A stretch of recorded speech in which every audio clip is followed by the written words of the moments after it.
¿Qué tal? Muy buenas noches. Un nuevo domingo de Sin Fronteras en la pantalla de TV Ciudad para seguir abordando las cosas que están pasando en el mundo y en particular en nuestra región. Maite Sarasola, buenas noches. ¿Cómo anda, Jano Gabart? ¿Cómo le va? Bien, bien, temas regionales hoy, Temas ¿verdad? regionales hoy porque está pasando de todo y los próximos días van a ser muy intensos. De hecho, el próximo domingo, 4 de septiembre, se va a desarrollar en Chile ese plebiscito donde el pueblo chileno deberá resolver si mantiene la Constitución que fue aprobada, escrita y firmada durante el régimen de Augusto Pinochet o si va a esta nueva propuesta de Constitución que va a ser realmente transformadora en caso de que se apruebe en todos los ámbitos. Y además Brasil vive una intensa campaña electoral que tiene como principales protagonistas a Luis Ignacio Lula da Silva y a Jair Bolsonaro, que se van a estar encontrando en las urnas el próximo 2 de octubre. Lula de momento se mantiene como favorito en las encuestas, pero de no conseguir alguno de ellos, el 50% de los votos van a ir a un balotaje que se va a llevar adelante el último fin de semana de octubre. En estos temas nos metemos hoy en Sin Fronteras.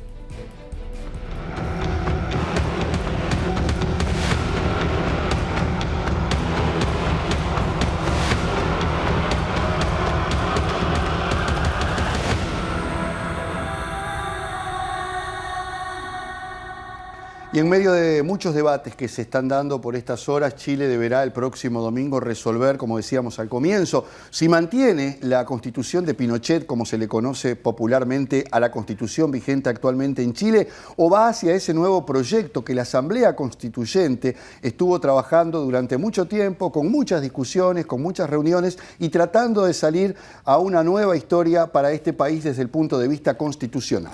Cuando se redactó esta Constitución, hace 43 años no se incluyó lo que se llama el preámbulo, algo que busca resaltar el momento fundacional de la Carta Magna y que en Latinoamérica están asociados por lo general a las independencias. En Chile, la dictadura se limitó a citar los decretos que Pinochet había firmado, ordenando escribir justamente lo que fue en ese momento esa nueva Constitución. En cambio, la nueva Constitución sí va a tener un preámbulo que dice: nosotras y nosotros, el pueblo de Chile, conformado por diversas naciones, nos otorgamos libremente esta Constitución acordada en un proceso participativo, paritario y democrático. Este párrafo es el que refleja el espíritu de los 388 artículos que propone sentar las bases de una nueva reforma del Estado en busca de un nuevo país. Lo vemos en el siguiente informe.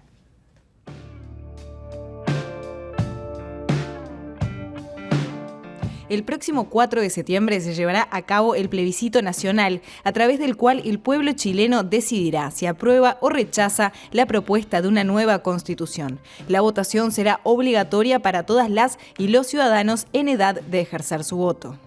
La nueva Carta Magna fue redactada por una convención constituyente compuesta por 155 miembros. Además, tiene una representación equitativa de hombres y mujeres y el promedio de edad de quienes la integran es de 45 años. El origen de la redacción de la nueva Constitución se remonta a las históricas protestas de 2019 en las que el estallido social que vivió el país puso sobre la mesa los principales reclamos de chilenos y chilenas, quienes denunciaron las fuertes desigualdades que históricamente atraviesa el país. Son 10 los pilares que sostienen los aspectos más relevantes de la nueva propuesta: el fortalecimiento de la democracia, el establecimiento de principios básicos como la igualdad sustantiva y la no discriminación, la inclusión social y la integración. Además, establece que el Poder Ejecutivo estará en manos de la presidenta o presidente y el Poder Legislativo estará conformado por el Congreso de Diputadas y Diputados y la nueva Cámara de las Regiones. El proyecto también consagra la libertad de religión, pensamiento, expresión, enseñanza y la libertad de emprender y de desarrollar actividades económicas, entre otras. Otro pilar fundamental es el que refiere al género, ya que propone diversas normas que garantizan los derechos de las mujeres, niñas, jóvenes, diversidades y disidencias sexuales y de género. El medio ambiente y el cambio climático, el reconocimiento de las variadas necesidades territoriales del país, la ciencia y la tecnología, un rol más activo en las regulaciones de las actividades económicas y el fortalecimiento de los derechos humanos son otros de los puntos principales que trata la nueva Constitución. Según los últimos sondeos, el 47% de los votantes rechazaría el documento, pero los especialistas advierten que es difícil prever cómo se comportará el electorado el día del referéndum. La Constitución actual data de 1980 y fue redactada por el entonces dictador Augusto Pinochet. En caso de ser aprobada la nueva Carta Magna, el presidente Gabriel Boric deberá convocar al Congreso Pleno para que, en un acto público y solemne, se promulgue y se jure o prometa respetar y acatar la nueva Constitución. Bien, y esta votación del 4 de septiembre se va a dar a casi 3 años de lo que fue conocido como el estallido social de Chile contra el gobierno del entonces presidente Sebastián Piñera, pero también fue un estallido que se dio contra el conjunto del sistema político que había gobernado al país desde el retorno a la democracia en 1990. Este castigo, precisamente post-dictadura, se reflejó en las votaciones que llevaron a Gabriel Boric a la presidencia el año pasado y que definieron la Convención Constitucional, cobrando relevancia a las propuestas independientes y la nueva izquierda que encarnaban y que encarnan precisamente Boric, Camila Vallejo, Giorgio Jackson, entre otros. Pero estos tres protagonistas fueron líderes de la protesta estudiantil del año 2011, que marcó muchísimo también los procesos en Chile en los últimos años, y la fase final de la renovación de los partidos políticos que se pudo ver en las últimas elecciones, incorporando nuevas figuras, y ahora van por la constitución de Pinochet. Y para acercarnos a lo que significa este proceso para Chile y también para la región, es que recibimos en este primer bloque a Daniel Grimaldi. Daniel es doctor en estudios políticos e investigador y director del área Ideas Políticas, Conflicto y Cambio Social de la Fundación Chile 21. Buenas noches y muchas gracias por estos minutos que nos vas a dar. Hola, encantado de estar con ustedes, mucho gusto. Daniel, para empezar a ponerle como una mirada un poquito más general a esto, ¿qué es lo que significa a grandes rasgos este referéndum que se va a llevar a cabo para Chile? El referéndum del 4 de septiembre representa la culminación del trabajo de la convención, que finalmente entrega un texto a Chile después de un año de trabajo, y este texto tiene que ser aprobado o rechazado por la sociedad chilena. Yo creo que aquí en realidad no está en juego ni el futuro de Chile ni el fracaso de un gran proyecto de transformación. Yo creo que está en juego el éxito o el fracaso del trabajo de esta convención. Que hay un texto que tiene aciertos, que tiene algunas falencias. Es un texto largo, como habían ustedes señalado, 388 artículos de las más largas que existen en el mundo. Y representa la oportunidad de que Chile se pronuncie sobre este texto. Al margen de ese pronunciamiento, hay muchos otros cambios que han ocurrido desde el inicio del trabajo de la convención.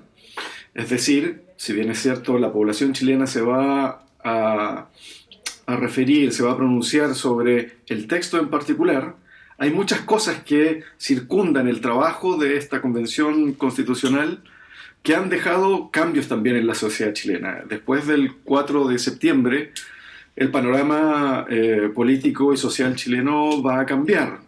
Personalmente no creo que aquí hay un apocalipsis o una refundación en el caso de que se apruebe el texto, sino que hay cambios que han venido instalándose desde el estallido social y que hoy día incluso hasta los sectores más conservadores ya han aceptado esos cambios. Entonces, se apruebe o se rechace el texto, ya las cosas están cambiando.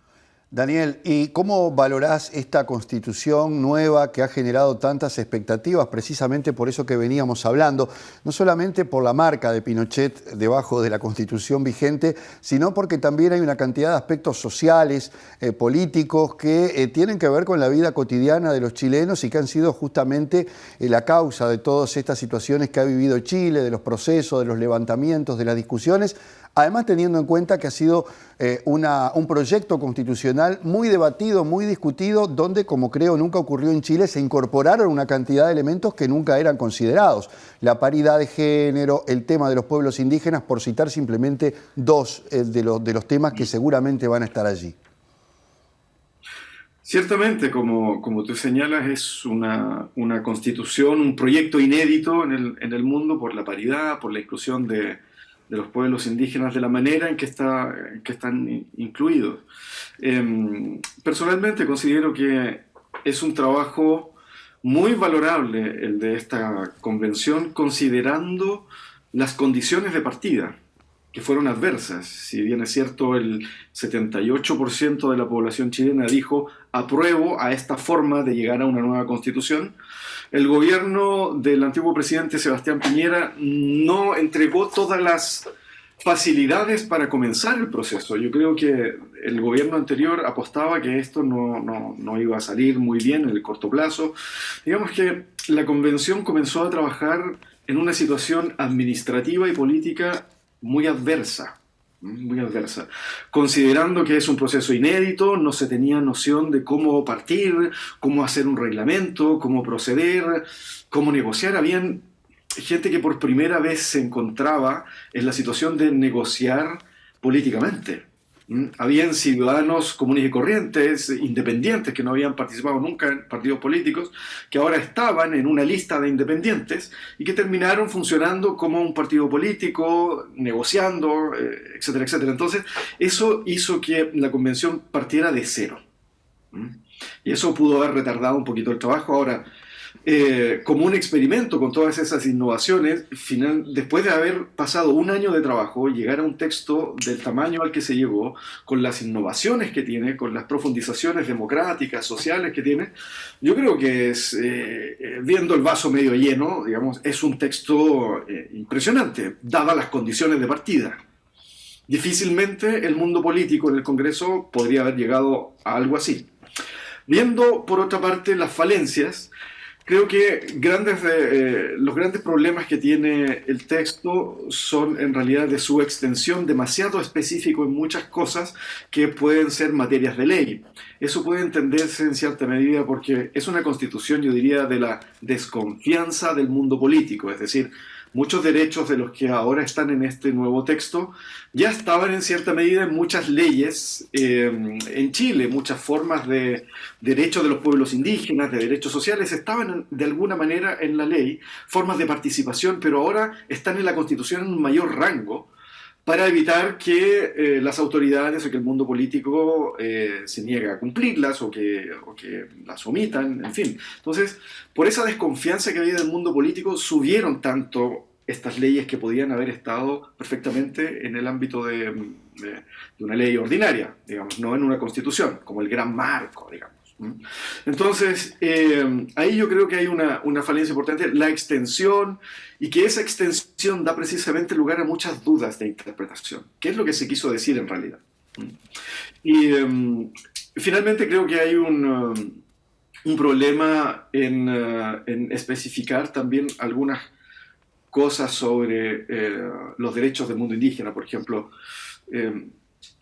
Ciertamente no son todos nuevos. Los derechos de los pueblos indígenas, Chile ya los ha suscrito en el convenio 169 de las Naciones Unidas. Chile ha suscrito todas las cartas y los instrumentos de derecho internacional sobre los pueblos indígenas. Ahora suben a la Constitución, pero particularmente en el ámbito de la justicia indígena, quedó un espacio de duda si es que va a referirse solamente a los temas de los indígenas y que va a tratar relación entre indígenas y no entre no indígenas e indígenas, si es que van a haber temas penales incluidos. Faltó esa especificación que en realidad en el mundo esto funciona de manera bastante acotada. Son asuntos comunitarios, casi como funciona un juez de policía local en la mayoría de los países. No ven temas penales, son justicia comunitaria, arreglos de que se puede llegar al interior de una comunidad por problemas de su cultura y mediante elementos de negociación de su cultura. Pero no está especificado así en la Constitución, por lo tanto da un espacio muy amplio de interpretación y obviamente a los detractores del texto les da algunos argumentos para oponerse. Por otra parte también está el tema de la plurinacionalidad. ¿Qué significa la plurinacionalidad? Que hay varias naciones en Chile, claro, si uno considera que los pueblos indígenas son también naciones, pero en términos concretos, el concepto de nación es igual al de pueblo, al de tribu, al de cualquier grupo humano. El derecho indígena dice que que los pueblos indígenas tienen el derecho a ser considerados pueblos, naciones, y el hecho de ser una pequeña tribu, por ejemplo, tampoco te quita derechos. ¿Cuáles serían los derechos especiales que tendrían los pueblos indígenas por el hecho de ser naciones? La verdad es que ninguno en particular. Una condición simbólica, es político, es declarativo. Y eso es lo que genera mucho ruido. Se ha hecho mucha interpretación de esta condición de plurinacionalidad que implica separatismo, que ya no vamos a hacer Chile unificado, etcétera, etcétera. Y eso ha abierto una puerta a un montón de críticas que no tienen asidero, pero también uno se pregunta, ¿era necesario para ganar todos los derechos de los pueblos indígenas haber puesto la plurinacionalidad por delante? ¿No era un riesgo demasiado alto? Yo me lo pregunto, no lo tengo resuelto, pero es un punto importante a considerar. Por otra parte, el tema de la autonomía. Se avanza fuertemente en la Constitución hacia un Estado regional, con fuerte capacidad autonómica local. También de pronto quedan muchas dudas en eso que debieran ser especificadas por una ley, pero claramente los opositores al texto en realidad se centran mucho más en lo que la ley no dice que en lo que la ley verdaderamente dice. Finalmente, quisiera decir que esta Constitución representa grandes avances en cuanto a los derechos económicos y sociales de Chile. Consagra un estado de bienestar. Y eso es una gran demanda. Durante mucho tiempo ha estado presente en el sistema político chileno. Es, yo diría que la principal demanda del pueblo de Chile, contar con un estado de bienestar, derechos económicos y sociales consagrados en una constitución y asegurados por el Estado o por los privados, pero con fuerte regulación estatal. Los derechos deben ser resguardados por el Estado, los derechos sociales. Ese es uno de los avances más importantes. Y algunas innovaciones en materia ambiental, los derechos de la naturaleza, estos ya son derechos del siglo XXI que aparecen acá, los derechos de la naturaleza, los neuroderechos, derechos de las diversidades sexuales, la equidad de género, o sea, se avanza hacia el siglo XXI derechamente. Entonces, yo creo que es un texto muy positivo y que los grises que puede presentar son porque en realidad hubo algunos problemas de redacción que se podrían mejorar con reformas. Evidentemente no es un texto perfecto, que podría reformarse y que definitivamente yo creo que permitiría al país avanzar hacia una época mejor. Daniel, el presidente Gabriel Boric dijo que si se da un rechazo en este plebiscito, él es partidario de convocar a una nueva convención, pero esta vez sin plebiscito de salida. ¿Qué sentido tendría este mecanismo entonces? ¿Permitiría esto que tú dices, por ejemplo, de mejorar lo que se tiene que mejorar en el texto? Yo creo que de ganar el rechazo el 4 de septiembre, tendríamos que primero apreciar que durante el inicio del proceso constituyente ya hay temas que incluso los sectores conservadores aceptaron, como por ejemplo el Estado social de derecho. Eso ya está. Respecto a las políticas ambientales también, respecto a la identidad de género, todavía no está muy claro, pero ya hay voces dentro de la derecha que dicen que si hay un nuevo texto tiene que incluir a la equidad de género. Hay muchas cosas que ya están ganadas y eso es un avance. El presidente ha dicho que es conveniente continuar este proceso de ganar el rechazo y esa continuación del proceso, lo que se dice que no es necesario un nuevo plebiscito de entrada, es decir, preguntarle a la gente si quiere un nuevo proceso o no, porque eso ya fue zanjado, digamos, en el plebiscito de entrada con el 78% de la población de los votantes dijeron sí, queremos un nuevo proceso. Entonces se interpreta que debemos seguir esa orden, esa voluntad general expresada en ese plebiscito de por 78% dar por superada esta constitución. Entonces ese plebiscito de entrada no estaría, lo que presenta una gran interrogante si es que debiera someterse a plebiscito el mecanismo mediante el cual se va a llegar a este nuevo texto. Es decir, si va a ser por una convención de las mismas características de la que se eligió antes, si va a ser el Congreso, si va a ser una comisión de expertos, si va a ser una asamblea ciudadana sorteada como la que se ha hecho en otro lado, o una combinación de todos. Daniel. Esa es una discusión que se está dando ahora, pero de que el proceso continúa y eso es algo fundamental. Daniel, para terminar y brevemente en un minuto porque no tenemos más tiempo, pero bueno, ¿qué escenario visualizás en caso de que gane cada una de las opciones? En caso de que se apruebe o en caso de que se rechace, ¿qué va a pasar en Chile al otro día? Yo creo que al día siguiente los sectores políticos que van a ver, digamos, apreciada su trabajo y que van a tener que juntarse a conversar son los sectores más moderados. Definitivamente yo creo que el resultado va a ser estrecho a favor del rechazo, del apruebo. Todo indica que no va a ser una elección con tanta distancia. Es difícil también asegurarlo, pero yo diría que por dos factores es importante considerar que los sectores más moderados van a tener que sentarse a la mesa y recuperar un poquito la palabra que ha estado principalmente en sectores más radicales el último tiempo, por dos razones. Primero, porque si gana el apruebo, se van a tener que implementar un montón de leyes, como lo indican los artículos transitorios de la Constitución. Para poder ponerla en marcha se van a necesitar votos en el Congreso y eso implica una negociación, implican acuerdos. No puede haber una radicalización del mundo político para implementar este texto. Entonces va a haber que sentarse a negociar de forma mucho más racional, mucho más calmada, mucho más pausada, pensando en el futuro y no en beneficios electorales de corto plazo. Si gana el rechazo, pues va a tener que considerarse que va a haber un porcentaje importante de la población que votó apruebo y no puede quedar fuera tampoco del nuevo texto. Entonces, parte importante del texto que se podría rechazar entraría también en un nuevo escenario. Hay un nuevo proceso que continúa. Entonces, habrá que ver la discusión de cómo los sectores más dialogantes pueden asegurar que este nuevo proceso se lleva a buen término, evitando los errores del proceso anterior. Entonces, a mi juicio, en ambos escenarios es el centro político el que vuelve a tener un poquito más de volumen en la palabra. Daniel Grimaldi, muchísimas gracias. Muchísimas gracias a ustedes. Un gusto. Hasta pronto. Bien, nosotros nos vamos a la pausa y después nos metemos de lleno con nuestro analista internacional Álvaro Padrón, como todos los domingos. Ya venimos.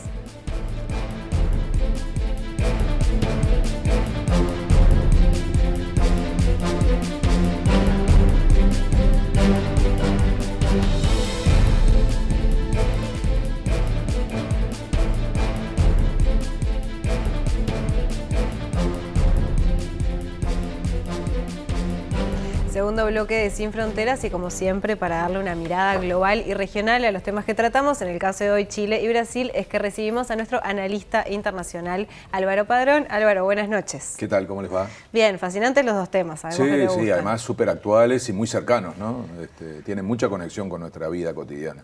Empecemos por Chile para ir cerrando ese primer tema. Ya hablamos de todo lo local, o sea, de todo el impacto social, político, pero a nivel regional, ¿qué lectura podrías hacer de esto que va a ocurrir en Chile? Sí, bueno, lo que acabamos de escuchar es muy claro para mirar hacia adentro Chile, ¿no? Y claramente una elección tiene ese factor, por eso el título del programa, esto de la revolución va por dentro. En los dos casos, Brasil y Chile, son procesos electorales y son típicamente internos, pero sería un gran error creer que no tienen impacto regional. Y además, yo escuchando recién a Daniel me ponía a pensar, ¿no? El gran asunto de la constituyente y de la votación casi del 80% para hacer una constitución y del resultado electoral y de que sin embargo ahora esté por ganar el rechazo, que es lo que dicen las encuestas, tiene que ver con, él lo decía en un momento, la desconfianza de la gente con el sistema político, ¿no? Es decir, hay como una asimetría allí y hay una sensación de que la gente sintió más auténtica la constituyente a la hora de la representación de independientes y menos a la política. Entonces, pero la política quiere recuperar control sobre eso. Hay un juego que tiene mucho que ver con un problema que recorre el mundo, que es la falta o los problemas de representatividad de los partidos y esa sensación de que la democracia va teniendo mucho ruido y mucha lejanía en relación a la gente. Yo diría que ese es un punto regional. Eso lo vivió Chile también con la elección, con los dos candidatos, con Kast y Boric, ambos salidos de contextos que no son los tradicionales. Y nunca olvidemos que apenas votó más de la mitad de la población, entonces, vamos a ver, ahora la elección es obligatoria, pero lo que quiero decir es que hay un asunto que es más amplio que lo de Chile, que es este problema de la democracia, de la representación de los partidos, en fin, crisis de representación le llaman algunos. Está claro que además esto, como decía Daniel, no lo resuelve solo la constituyente, no se acaba el mundo allí. O sea, vamos a hablar mucho tiempo de esto porque ese problema es muy estructural y va a llevar más tiempo. Pero dos reflexiones sobre región y Chile en este caso. La primera para mí es que Chile nos muestra, desde el punto de vista del progresismo, de la izquierda, una tensión entre lo viejo y lo nuevo. Yo visualizo a la izquierda chilena como una expresión de una nueva izquierda, incluso en relación a la propia izquierda chilena, pero más aún en relación a la izquierda del continente. Recuerden los ruidos y la distancia que marcó Boric y su equipo en relación, por ejemplo, al proceso nicaragüense, de alguna manera también al venezolano, un poco más relativo con Cuba, pero digamos, estamos frente a una transformación de la izquierda en la región. Entonces aquí hay agendas nuevas, las quedan muy claras en la constituyente, también hay formas nuevas de hacer política y liderazgos nuevos, caras nuevas. Entonces, si esto no sale bien o empiezan a tener problemas estos nuevos liderazgos, también va a tener un efecto regional sobre esa tensión o ese eventual cambio de estilos de la izquierda latinoamericana, que está siendo un tema además de discusión internacional. Empieza a mirarse de vuelta, desde el punto de vista del mundo, hacia una región que está trayendo novedades. ¿Se está aprendiendo con Chile de alguna manera? ¿O se Sí. lo está mirando para ver cómo se comportan No el tengo dudas. electorado? Quizá sonó más Colombia en ese sentido, por alguna de las características y por el peso que tiene y por lo que fue de disruptivo pasar de 240 años sin cambios, ¿no? Pero lo de Chile, incluso por esto de la Constitución, que es muy fuerte, y también por la idea de modelo en el sentido anterior, ¿no? Lo que había sido el modelo. Claro, es todo, es muy, muy internacional, atrae mucho. Son dos países, vamos a hablar de Brasil luego, que se lleva todos los premios en cuanto a atracción internacional, ¿no? Pero digamos, hay ahí un asunto que se discute poco y yo lo quiero poner sobre la mesa porque va a impactar sobre el futuro de la izquierda de la región. Si Chile va mal este proyecto, no solo la reforma constitucional, sino esta nueva forma de hacer política de una izquierda más joven, más abierta, más plural, eso va a tener consecuencias en el nuevo ciclo progresista del cual hemos hablado muchas veces. Decía, en agendas, en formas y en liderazgos, y yo agregaría en el vínculo con los movimientos sociales. Y ahí aparece una tensión, porque claramente el gobierno de Boric intenta mostrar que ha abierto las puertas hacia la participación de los movimientos sociales, pero eso es parte de lo que algunos critican sobre cómo terminó siendo redactada esta nueva Constitución, con muchos elementos fragmentados, más radicales. Entonces, ahí hay un asunto que vuelve a conectar con el tema de la representatividad, ¿no? Entonces, atentos a esto porque aquí se está definiendo también cuánto puede profundizarse el cambio de la izquierda en la región. El segundo asunto o reflexión sobre lo regional es más material, pero igual de importante para mí. La mayoría de las transformaciones que quiere hacer Chile, que quiere hacer este gobierno chileno, que quiere hacer la mayoría de los chilenos, porque ahí sí creo que hay inmensa mayoría, mucho más allá de lo que vote la reforma constitucional, son muy duras y son muy profundas. Necesitan otra escala, no alcanza con que las haga solo un país, y menos Chile, que tiene muchas limitaciones. Solo se puede hacer con región. Y me refiero a cuestiones muy potentes. Voy un minuto al caso Colombia. Petro fue mucho más incisivo en su discurso en colocar la necesidad de una mirada internacional para las transformaciones internas y le estaba hablando a su país, ¿no? Claramente lo hizo con el tema del narcotráfico, dijo esto no es un problema solo de los colombianos, se refirió directamente a Estados Unidos, lo mismo con el tema de la paz, que entre otras cosas tiene elementos hasta fronterizos, y con el tema del petróleo cuando hablaba del cambio de la matriz productiva. Es decir, son cosas para el caso colombiano que son imposibles de resolver solo con la voluntad y con la actitud de un gobierno en Colombia. Para Chile vale igual. Y yo escuchaba recién a Daniel una cosa central para mí, que en general se dice poco. Si uno mira casi todos los elementos de él decía el estado de bienestar, ¿no? Crear un estado de bienestar, un estado social, derechos sociales y económicos, ahí aparece un tema clave, lo tratábamos en la letra chica, que es el papel del Estado. En Chile, el modelo de Pinochet y después de los neoliberales implicó desaparecer el Estado. O sea, el Estado es muy débil en Chile, muy poco capaz de intervenir. Entonces, la Constitución viene a traer de vuelta eso. Probablemente de los más débiles. Por supuesto, a pesar de que parecía un país moderno con un montón de cosas, bueno, en ese sentido hay una clave para esa reforma. Si la reforma no tiene este elemento en el centro, va a ser muy difícil que luego se apliquen las cosas que dicen allí. Y ahí viene un problema de las constituciones de América Latina, que dicen un montón de cosas y después se aplican muy pocas, ¿no? Hay un montón de derechos que luego no se concretan. Entonces, Yo insisto en esto porque aquí viene un punto que hemos hablado muchas veces aquí en Sin Fronteras, que es, sin región no hay países que se transformen. Entonces, para Chile es muy importante que lo que vaya a hacer tenga una sintonía política con la región, capaz de articular, y observen las relaciones entre Chile y Colombia, y entre Petro y Boric, que fue la primera reunión que Petro tuvo y una de las primeras iniciativas que hace Boric cuando asume, que es intentar colocar algunos temas a escala regional para que sean viables. Vamos a Brasil, dejemos de lado Chile porque Brasil entra ya en una recta final, podríamos decir, hacia las elecciones. De hecho, esta semana pasada comenzó formalmente la campaña electoral, algo que ya había empezado hace rato por la vía de los hechos, tanto en los posicionamientos de Lula como de Bolsonaro. ¿Qué significado tiene esta elección en particular para Brasil? Todas han sido en algún momento importantes o excepcionales. La primera vez que ganó Lula, ni que hablar, fue una elección. Pero esta se podría caracterizar como más excepcional que las anteriores por todo lo que implica y por todo lo que ha pasado, además, ¿no? No tengo duda, y seguramente Pablo Gentile después va a poder profundizar en esto, porque además él tiene una mirada que puede cruzar con muchas aristas, no solo conceptuales, sino también geográficas. Pero yo no tengo ninguna duda que es absolutamente excepcional, porque nos hemos ido olvidando cómo llegamos a esto.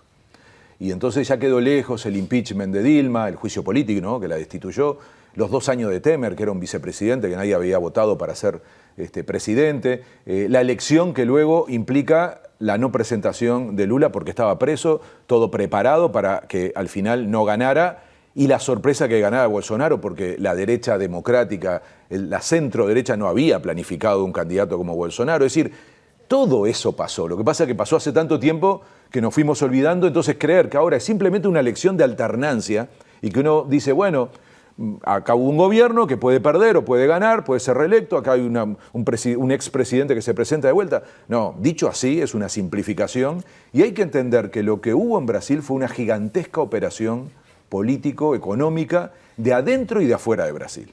Y si no recordamos esto, no vamos a darnos cuenta de lo que está en juego. Está en juego recuperar algo que destruyeron. Por eso una consigna muy fuerte del programa de Lula y de Alckmin, que también es toda una novedad, esa dupla de sectores muy diversos, tiene como primer título Reconstrucción de Brasil y luego dice Transformación. O sea, asumen que primero tienen que reconstruir. Eso supone que algo fue destruido. Y lo dicen luego con claridad: destrucción económica, destrucción productiva, destrucción social y destrucción institucional. Entonces, no es una elección cualquiera, porque se supone permitiría dar paso a una etapa para recuperar lo que perdieron. Y cuando digo, por ejemplo, destrucción económica, tiene que ver con el estado actual, más allá de la cantidad de plata que está gastando Bolsonaro para recuperar un liderazgo. No escuchamos más a Guedes, porque el verdadero articulador de esa agenda conservadora era el ministro de Economía, Guedes. Y Bolsonaro parecía más un factor secundario, pero en realidad, si ustedes ven, hace tiempo que Guedes no aparece más, porque lo que están haciendo ahora es contrario a todo lo que dijeron. Es gastar plata para ganar una elección. De ahogado. Absolutamente. Entonces, hay una destrucción económica, hay una destrucción productiva porque pasó el foco en la industria al agronegocio. Se parecen más al resto de América Latina. Cuando en realidad siempre decíamos que Brasil tenía una industria poderosa, la Federación de Industria de San Pablo, que además se acaba de despedir a favor de Lula, claramente. Al mismo tiempo, eso era la burguesía nacional, que decimos que en América Latina no existe. Entonces, esa parte claramente se desplazó hacia el agronegocio, que es el gran asunto al que apoyó Bolsonaro y los que apoyaron a Bolsonaro en ese sentido. Luego hay una destrucción social evidente que tiene que ver con la participación, con la democracia, con los derechos, y finalmente hay un gran deterioro institucional, que es la razón por la cual fue posible hacer una alianza tan amplia para Lula, por ejemplo, con alguien que fue su enemigo político, porque además de competir electoralmente, Alckmin llegó a tener el 47% de los votos en una elección, fue parte de los votos por la destitución de Dilma. O sea, es muy fuerte volver a crear esa alianza, o mejor dicho, hacer esa alianza, cuando pasó lo que pasó. Entonces, yo diría que para nada es una elección más y que creo que desde el punto de vista político significa la ruptura de ese proyecto que terminó siendo hace ya 5 años el que sacó al PT, a Dilma en particular, y bueno, y ahora pueden volver, ¿no? Álvaro, obviamente Brasil es la gran potencia de América del Sur, eso es indiscutible, y el papel que cumple para la región también. Hablabas sobre el impacto que puede tener esta elección para el adentro, pero pensando en el afuera, ¿cómo puede llegar a impactar esto? Y es clave, porque así como el proyecto fue sacar a Brasil del mundo, y lo lograron, y lo lograron sectores internos, pero también sectores externos. Eso fue un proyecto articulado. Entonces, sacar a Brasil del mundo significó que ya no pesara en los organismos internacionales. Llegó a presidir la Organización Mundial del Comercio. En años anteriores, aparte, había buscado nexos y conexiones en el afuera que eran importantísimos, Claro, alternativos e importantísimos. Los BRICS, Por el ejemplo. G20, ser presidente de la OMC o de la FAO. Es decir, había un Brasil presente. Algunos dicen que lo que se buscó desde afuera fue evitar una segunda China. Suena un poco exagerado, pero digamos, en el patio trasero de la potencia del norte, tener un factor de desarrollo autónomo que empieza a hacer ruido en la política internacional era un dolor de cabeza. Y en Latinoamérica. Y agreguen un factor económico. Había empezado a crecer lo que llamábamos nosotros multilatinas, multinacionales de América Latina, que eran todas brasileras, de infraestructura, de construcción, de tecnología, de automotriz, es decir, de naves, de aviones. Entonces, eso molestaba en lo político y en lo económico. Y el proyecto funcionó, porque Brasil desapareció. Bolsonaro es impresentable para el resto del mundo, cualquiera sea la visión ideológica. Se transformó en un bufón. Sí.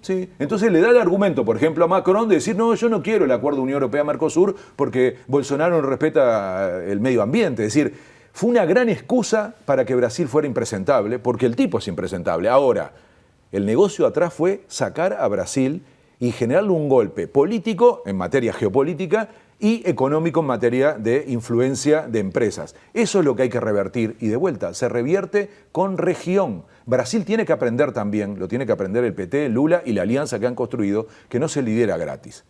No pueden liderar como en el ciclo anterior. Tienen que liderar acompañando a procesos, por ejemplo, el de Chile y el de Colombia, que necesitan, como decía yo antes, la escala regional para hacer transformaciones. Y Brasil precisa mucho más ahora de la suma de países que lo que precisó en el ciclo anterior, porque fue destruido y sobre todo muy bloqueado en su capacidad de inserción internacional. Pero lo más interesante que está pasando en este momento, a diferencia del ciclo anterior, no es solo un cambio de ciclo, es que hay un contexto internacional distinto, temas que hemos tratado más de una vez. Hay una desglobalización, hay una oportunidad de re-regionalización, de que aparezcan poderes intermedios para evitar la bipolaridad entre China y Estados Unidos. Ese es el proyecto de Europa, ese es el proyecto de África, ese tiene que ser nuestro proyecto. Y eso depende de Brasil, que es la gran locomotora, pero no solo. Es una condición necesaria, pero no suficiente que Brasil sea una locomotora. Brevemente, porque se nos va el tiempo, Álvaro, siempre hablamos de la región y de la relación de nuestro país en particular. ¿Cómo se puede caracterizar hoy la política exterior de Uruguay en relación a Brasil y qué va a traer el cambio político en Brasil para Uruguay y ese relacionamiento? Y bueno, qué pregunta, ¿no? Porque en realidad yo siempre digo que la política exterior uruguaya no tiene rumbo y navega en soledad.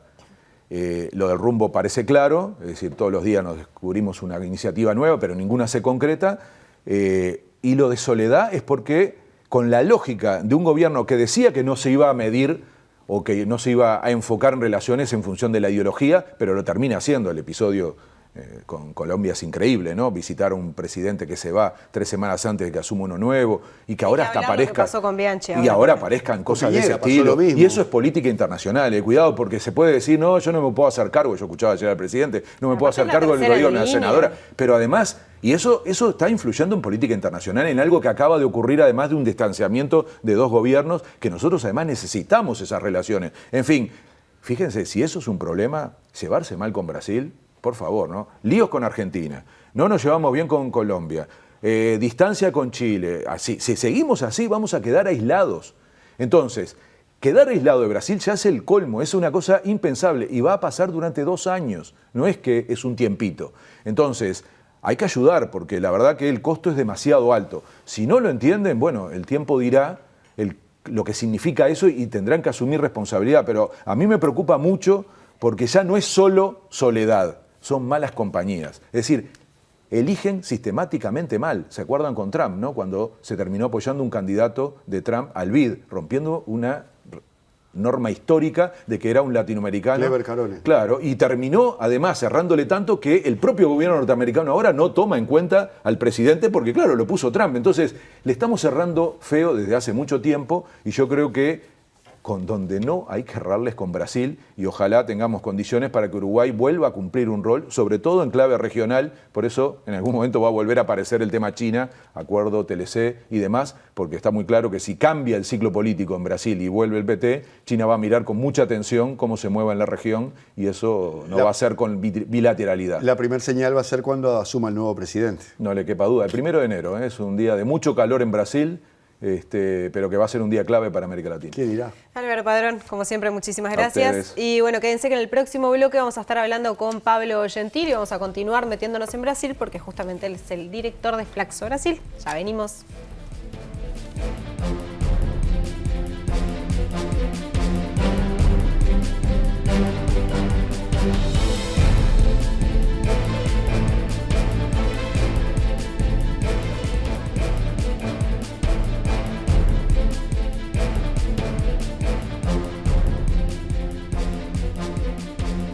Ingresamos en el último tramo de Sin Fronteras por esta noche y lo hacemos de lleno en Brasil porque el 2 de octubre 156 millones de personas estarán habilitadas para votar. Se han inscrito voluntariamente para votar más de 2 millones de jóvenes de entre 16 y 17 años, el doble de la elección anterior, lo cual le da una cualidad especial a este acto.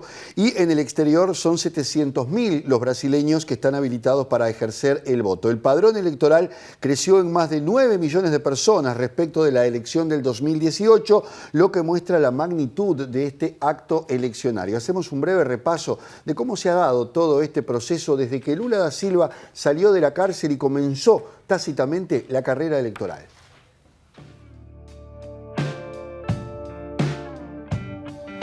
Tras la salida de la cárcel del expresidente Lula da Silva a fines del 2019, la campaña electoral en Brasil empezó lentamente a perfilarse, ni bien el líder del PT comenzó a desarrollar sus actividades políticas y encabezar la oposición al presidente Jair Bolsonaro en todos los terrenos. El rol de Bolsonaro durante la pandemia, que con su negacionismo al efecto de las vacunas y al alcance que podría tener en la economía brasileña, mantuvo una política errática que según los expertos propició la mayoría de las 600.000 muertes que sufrió el país, comenzó a generar un clima confrontativo con gobernadores y la justicia, que atizó aún más la competencia electoral e impulsó las expectativas electorales de Lula.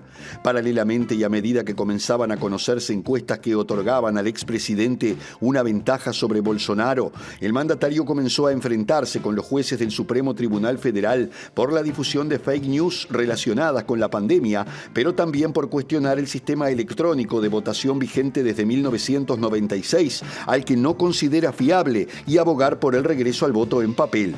A medida que transcurría el tiempo y se consolidaba la candidatura de Lula, que terminó oficializando este año, las actitudes del presidente Bolsonaro generaron un clima enrarecido que iba desde un acercamiento a los estamentos militares más conservadores, así como a acusar al Tribunal Supremo Federal de favorecer con sus fallos y decisiones el regreso del PT y Lula al poder, al que acusó en reiteradas ocasiones de ladrón y de querer impulsar un gobierno que iba contra los valores tradicionales.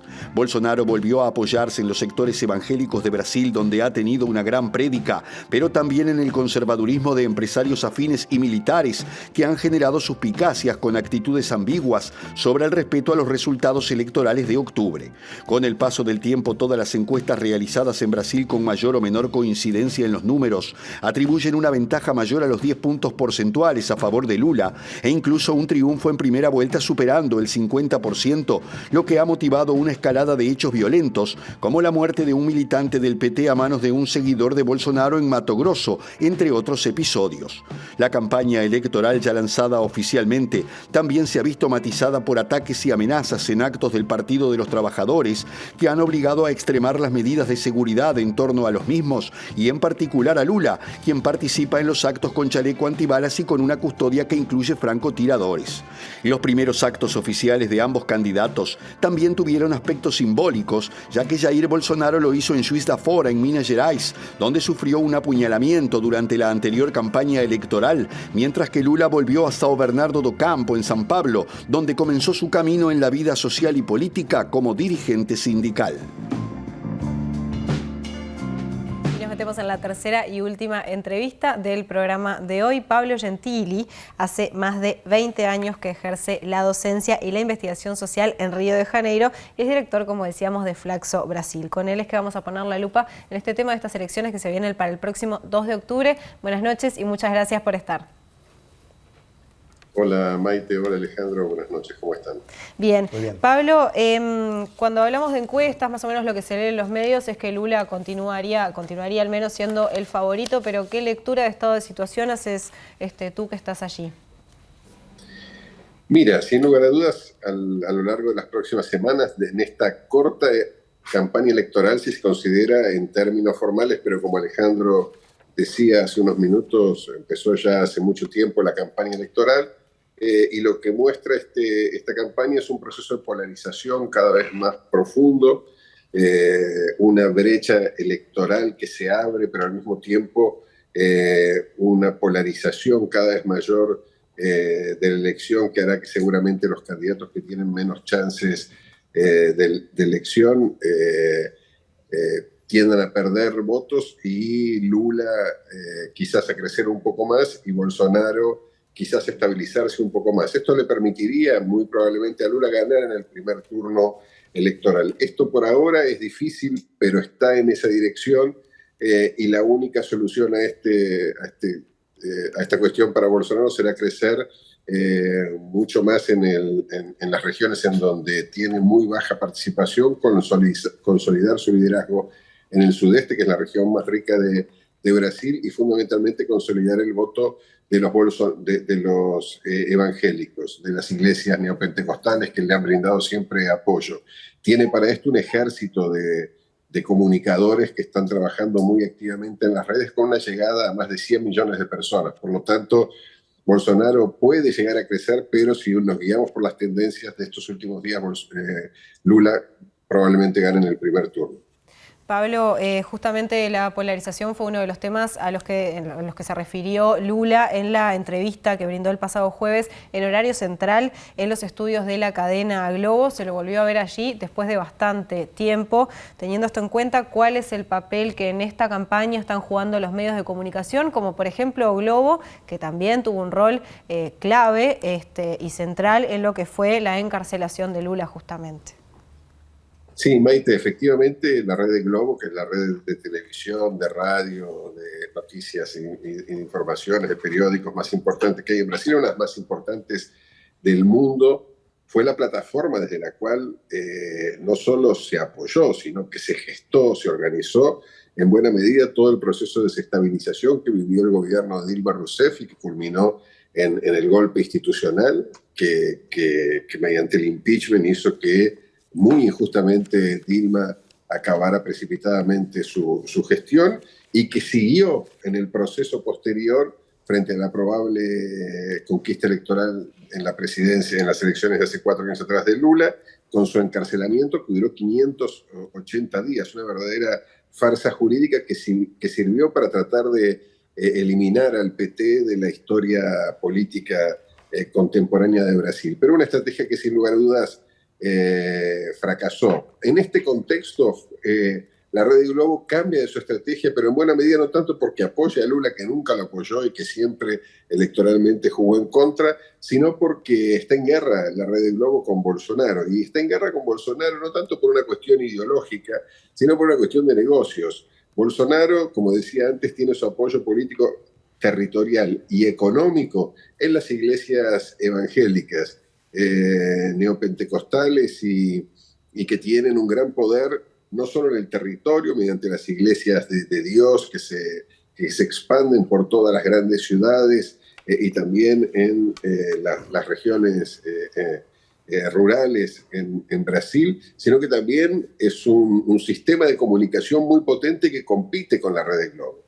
Por lo tanto, el gran aliado político de Bolsonaro es la red de televisión que compite con la red de Globo, y es por este motivo que la red de Globo no está apoyando descaradamente a Bolsonaro, aunque sin lugar a dudas, como también decía Álvaro Padrón hace unos minutos, la derecha brasileña, los sectores de poder brasileños no querían a Bolsonaro como presidente. Y el gran problema que tiene esta elección es que se le presentan dos alternativas que estos sectores de la derecha que históricamente se escudaron o se escondieron por detrás del paraguas de protección que le ofrecía la Red de Globo, hoy no tienen candidatos. La Red de Globo entrevistó a Lula ayer, pero también el lunes entrevistó a Bolsonaro en un ciclo que está realizando de entrevistas a todos los candidatos y candidatas presidenciales. Y en estas entrevistas se vieron, sin lugar a dudas, las diferencias de fundamentación, las diferencias discursivas, las diferencias de orientación política y, por supuesto, la tranquilidad con la que enfrentan este momento tan complejo de su vida política. Un Lula mucho más tranquilo, más sereno, más moderado, no en sus ideas de reforma social, política y económica, que siguen siendo profundamente comprometidas con la lucha por la igualdad y la justicia social, sino sereno en su capacidad para entender la enorme complejidad que vive Brasil y reconociendo que el gran problema no está solo en ganar las elecciones de octubre, sino después en gobernar un país que, como también decía Álvaro Padrón, ha sido destruido y hay que reconstruir. Pablo, hablemos un poquito de la regionalidad de los apoyos. Se sabe que Lula tiene una gran prédica en las zonas más pobres de Brasil, en el nordeste tradicionalmente, pero São Paulo, Minas Gerais, Río de Janeiro y Bahía son los 4 distritos electorales más importantes. Bueno, ¿cuál va a ser en este caso el desempeño? Se especula, por supuesto, cómo se especula el desempeño de Lula en estas zonas, si va a tener el mismo que tuvo Haddad en su momento o por el contrario la figura de Lula, incluso con todo lo que ha pasado en Brasil, puede concentrar una mayor atracción para muchos votantes que en su momento no apoyaron a Haddad, por ejemplo. Bueno, Lula tiene el gran desafío de tener que consolidar su apoyo electoral en las regiones donde tiene más apoyo, especialmente en el nordeste. Esto es verdaderamente abrumador. Pensá que Bolsonaro tiene 11% de apoyo en el nordeste, cuyo centro más importante, sin lugar a dudas, es el estado de Bahía, la ciudad de Salvador, pero no solo, es una región muy amplia de Brasil, donde Bolsonaro tiene el 11% y Lula tiene el 62%. Es en el Brasil en el que más se vio, se sintió, se vivió la transformación política que significó el gobierno de Lula, los gobiernos de Lula y de Dilma Rousseff. También tiene mucho apoyo en el sur, Brasil, en todo lo que es la región fronteriza con Uruguay, y también en el centro oeste, en donde Lula le gana por una amplia diferencia de votos a Bolsonaro. Bolsonaro tiene un apoyo en una región muy, muy deshabitada y con mucha presencia militar también, que es el norte de Brasil, donde sí tiene una mayoría expresiva a su favor y ha crecido y se ha consolidado en el sudeste. Este es el gran objetivo electoral ahora de Lula en las próximas semanas, porque Lula tiene que crecer y buena parte de su estrategia de alianza, que también la describía muy bien Álvaro Padrón hace unos minutos con Geraldo Alckmin, fue para consolidarse electoralmente en el estado de São Paulo, también consolidar su fuerza política en Río de Janeiro y Minas Gerais, pero fundamentalmente poder elegir el gobernador de São Paulo. Crecer, probablemente no ganará Lula en el promedio de las presidenciales del sudeste, pero sí tiene grandes chances de hacer a Fernando Haddad, el que asumió finalmente la candidatura presidencial cuando él estaba preso, gobernador de São Paulo, una cosa que ocurrirá por primera vez en la historia política de Brasil, que el PT gobierne el estado más rico del país. Si Lula crece un poco en el sudeste y mantiene su caudal electoral, como en Brasil la votación final se hace sobre los votos válidos, no se cuentan ni los votos en blanco ni los votos anulados, con los números que hay ahora Lula podría ganar en el primer turno y sin lugar a dudas arrasar en el segundo. Pablo, Bolsonaro viene atacando fuertemente al sistema electoral, ha hablado de un posible fraude, es casi como si hubiera agarrado una receta que ya han utilizado determinados candidatos en otros países. ¿Cómo se puede explicar que juegue este papel casi outsider cuando actualmente es el presidente del país? Bueno, esta es una estrategia de la extrema derecha, no solo en Brasil, en el mundo, que siempre se presentan desde afuera siendo parte de la estructura política. Bolsonaro es diputado hace más de 30 años. Su incompetencia como militar llevó a que se decidiera que se tenía que dedicar a la política, porque en Brasil los militares más tontos se dedican generalmente a la política y no a las actividades militares que requieren, según los propios militares consideran de sí mismos, más inteligencia que la que parecía tener el capitán Bolsonaro, que desde muy joven tuvo que lanzarse a la política, y ahí permaneció 30, parecieron 300, pero fueron 30 años ejerciendo una labor legislativa mediocre. Sin embargo, cuando surge su candidatura, se presenta, como vos decías, Maite, como un outsider. Pero bueno, esto también, Donald Trump también lo hace, y lo hacen todos los líderes de derecha en todo el mundo.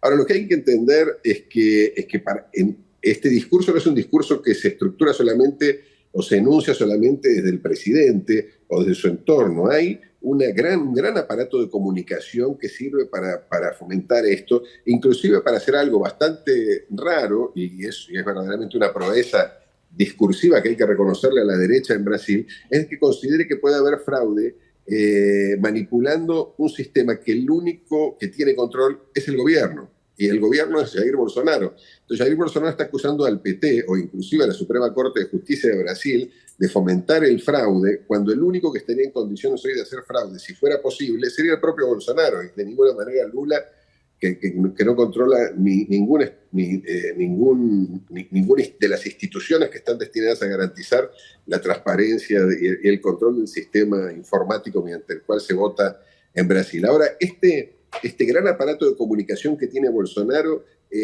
para que ustedes tengan una dimensión, se basa en un conjunto de comunicadores y de comunicadoras, básicamente pastores de la iglesia evangélica, que tienen millones y millones de seguidores. Piensen que los pastores de la iglesia evangélica suelen tener más célebres, suelen tener entre 20, 25, 19, 15 millones de seguidores en las redes sociales, y una dinámica, un flujo de interacciones que supera las 50 millones de comunicaciones por semana, o de interacciones por semana. Es todo este dispositivo también que se apoya mucho en la fake news, en la construcción de noticias falsas, la que está de alguna manera sustentando esta concepción que para muchos brasileños y brasileñas es una verdad ya consagrada, de que pueden haber fraude en estas elecciones, y de que Bolsonaro es un outsider que no tiene nada que ver con lo que ocurre ni en la economía, ni en la política, ni en ninguna de las dimensiones del gobierno del propio país,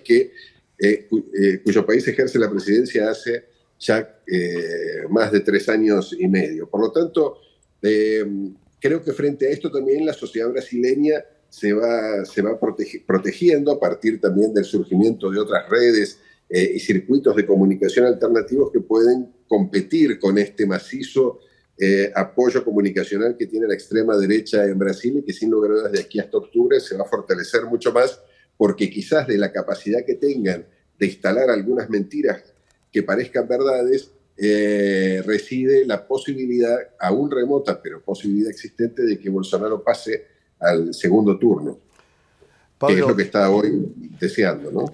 Brevemente, y porque ya no nos queda más tiempo, recién hablábamos con Álvaro justamente que había una especie de manotón de ahogado de parte de Bolsonaro con algunas políticas populares o que pretenden serlo. Nombro, por ejemplo, el Plan de Asistencia Social Auxilio Brasil, el programa Auxilio Gas, otros que se han dado para los transportistas. Bueno, ¿está teniendo algún efecto? Porque es un juego demagógico sobre las elecciones, dar todos estos beneficios.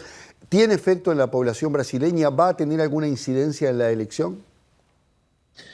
Mira, el efecto fue muy fugaz, como vos decís, y también señalaba Álvaro, estos no son programas sociales, políticas intersectoriales y integradas de combate a la pobreza, sino que son movimientos espasmódicos que utiliza Bolsonaro, gastándose todos los recursos de las privatizaciones de empresas como Electrobras, otras grandes privatizaciones que le rindieron muchos recursos al Estado brasileño, aunque privatizaron esas empresas a precios bajísimos, como siempre se ha hecho en América Latina con las empresas más productivas, que se venden a precio de banana y que después terminan generando enormes dividendos a capitales privados. Estas empresas le generaron un enorme flujo de caja y un fondo muy importante que Bolsonaro está calcinándose en pocas semanas.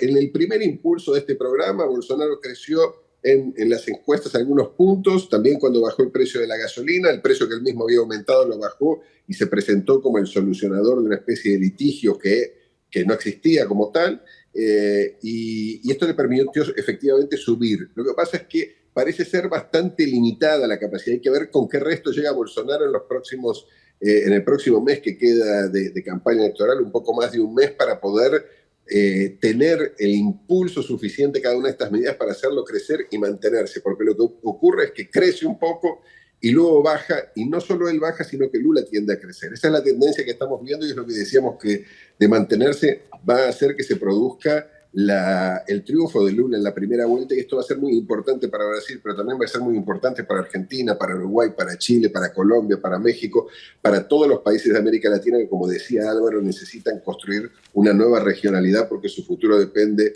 de su integración y de la posibilidad de seguir trabajando juntos. Y creo que Lula va a ser una gran locomotora para ayudar en este gran desafío. Así que todos los demócratas, todas las demócratas de América Latina, solo podemos desear que Lula gane las elecciones y que sin lugar a dudas esto le traiga un poco de paz, de justicia y de igualdad a un Brasil tan maltratado durante estos últimos años. Pablo Gentili, director de Flaxo Brasil, te agradecemos muchísimo por estos minutos en Sin Fronteras. Muchas gracias a ustedes, Maite, Alejandro, y felicitaciones por el programa excelente que realizan. Muchas gracias, un gusto. Muchas gracias. Bueno, nos vamos, llegamos al final de un programa muy intenso. La semana que viene ya vamos a tener algunas cosas más sobre la mesa seguramente para poder definir qué va a pasar tanto con Chile, con el plebiscito, y también con Brasil ya de cara a las elecciones de octubre. Muchas gracias por acompañarnos, que descansen y que tengan buena semana.